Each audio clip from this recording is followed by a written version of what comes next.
আসসালামু আলাইকুম। খোরশেদানির পক্ষ থেকে আমরা সকালবেলা মধু সংগ্রহ করতে বেরিয়ে গেছি। আলহামদুলিল্লাহ একটি বিল্ডিংয়ে অনেক চাক পড়ে থাকে, এবার চাকের সংখ্যা কম, এখানে 2-3টে চাক পড়েছে। আমরা একটি চাকের থেকে মধু সংগ্রহ করবো, যেহেতু বড় চাক যেটা সেটার থেকে মধু সংগ্রহ করবো। প্রাকৃতিক মধু আসলে যে কোনো বিল্ডিং, গাছ, বেতের ভিতর যে কোনো জায়গায় আর কি পড়ে থাকে, যেহেতু এটা বাদাই মাছির চাক, আমাদের অধীনে থাকে না কারণ।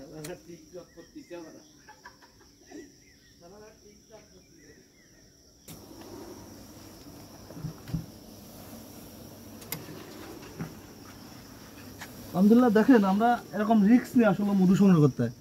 দেখেন আমরা দোতলা কান্নিসির চাক চলে আসছি। মৌমাছির ক্ষতি করবো না, আমরা শুধু মৌমাছি সুন্দর করে সরিয়ে শুধু মধুটুকু কালেক্ট করে নেবো। আলহামদুলিল্লাহ আলহামদুলিল্লাহ আসলে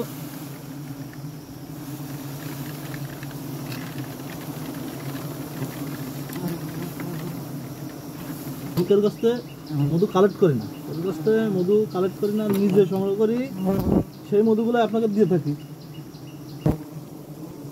দেখাই শুরু করি। আমরা চাকের ডিম বাচ্চা জায়গায় রেখে দেবো, বিসমিল্লাহ, আর শুধু মধুটুকু কালেক্ট করে নেবো।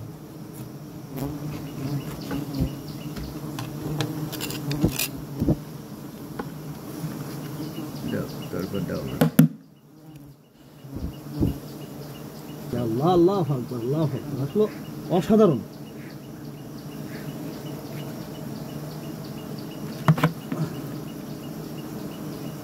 আমরা এভাবে নিজে বিভিন্ন জেলায় ঘুরে ঘুরে মধু কালেক্ট করে নিই।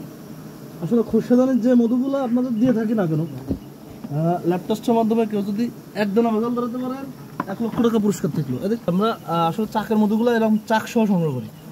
আমরা সিজন চলে গেলে তো আমরা চাক সহ কেউ মধু দিতে পারবো না, আমরা মধুগুলা এইভাবে সংগ্রহ করে কালেক্ট করে রেখে দেবো, বোতলজাত করে টপজাত করে রেখে অন সিজনে, যেহেতু আমাদের দেশে 7 মাস মধু হয়ে থাকে, আমরা প্রাকৃতিক মধুগুলা এভাবে সংগ্রহ করে রেখে দেবো। ওই সময় যে আপনাদেরকে চাকসহ দিতে পারবো, আবার সিজন শুরু হলো, আবার সিজন পুরো হয়ে গেলে আমরা দিতে পারবো না। আমরা এই যে দেখেন আমাদের মধু সংগ্রহ করা শেষ। এভাবে কান্নিসে বিভিন্ন ক্যাটাগরিতে আসলে কষ্ট করে আর কি মধু সংগ্রহ করতে। দেখেন আমাদের মধু সংগ্রহ করা শেষ। আমরা আগামী দিন ইনশাল্লাহ